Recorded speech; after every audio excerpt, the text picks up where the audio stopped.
যদি পারি তাই হনুমান চলে গেলেন নীলগহীন সরোবরে। কিভাবে? রাম নাম গুণগান কীর্তন করতে। রঘুপতি রাঘব রাজা রাম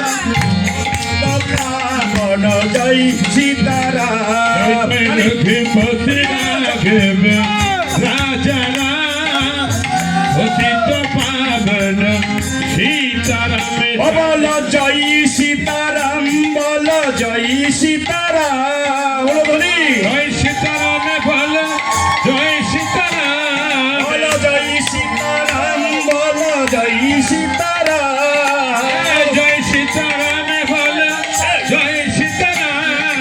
রঘুপতি রাঘব রাজা রাম পতিত পাবন জয় সীতারাম। রঘুপতি রাঘব রাজা রাম পতিত পাবন সীতারাম। বল রাম সীতারাম, সীতারাম সীতারাম।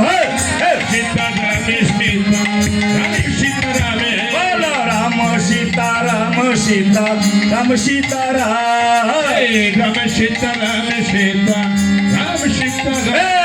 রঘুপতি রাঘব রাজা রাম পতিত পাবন জয় সীতারাম। জয় জয় রঘুপতি রাঘব রাজা রাম পতিত পাবন সীতারাম। জয় জয় ভগবান রামচন্দ্র কি, সীতা মাতা কি, বজরংবলী কি, সমাগত ভক্তবৃন্দ কি, ভক্তের আগিনায় রামায়ণ কীর্তন কি। হরি বল।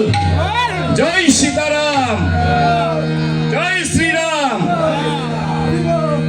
হনুমান নীলগহীন সরোবর থেকে রাম নাম স্মরণ করতে করতে মুহূর্তের মধ্যে 108টি নীলপদ্ম প্রভুর হস্তে সমর্পণ করলেন। আর এদিকে প্রভু এক এক করে 108টি নীলপদ্ম দিতে শুরু করলেন।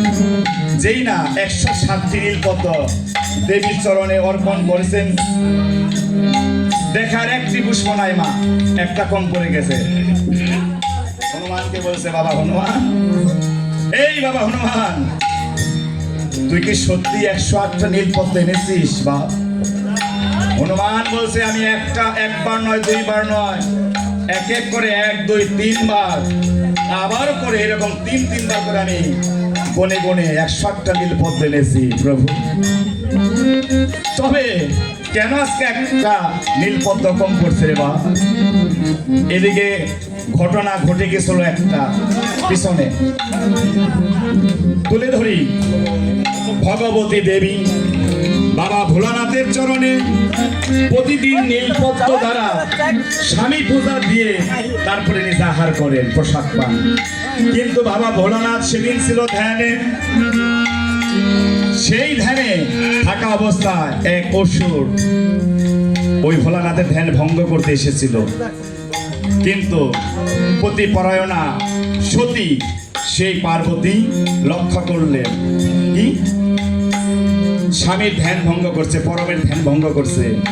সেই দেবী কি করেছিলেন, সেই অসুরের সঙ্গে যুদ্ধ করতে করতে প্রতিদিনের যে সময়, স্বামী পূজার সময়, ভোলানাথের চরণে নীলপদ্ম দেবার সময় পেরিয়ে গেছে। সর্বনাশ, এখন আমি নীলপদ্ম পাই কোথায়? সময় অধিক হয়ে গেছে। নীলগহন সরোবরে যেতে হলে তো অনেক সময় লাগবে।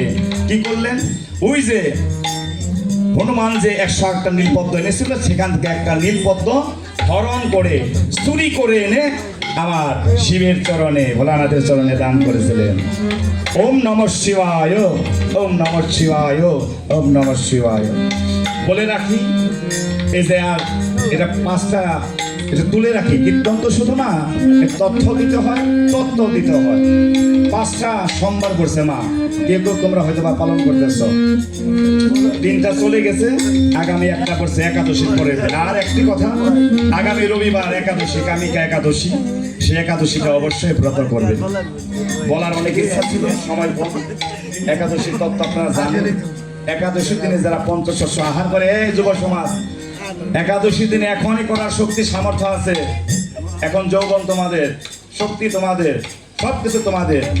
এখন যদি না করো, একটু না খেয়ে না থাকো, কন্ট্রোলাইজ যদি নিজেকে না করো, তাহলে এই যে ভজন সাধনের সময় চলে যাচ্ছে, আমার মতো, আমার এই দাদুর মতো সময় আসলে পারবে না।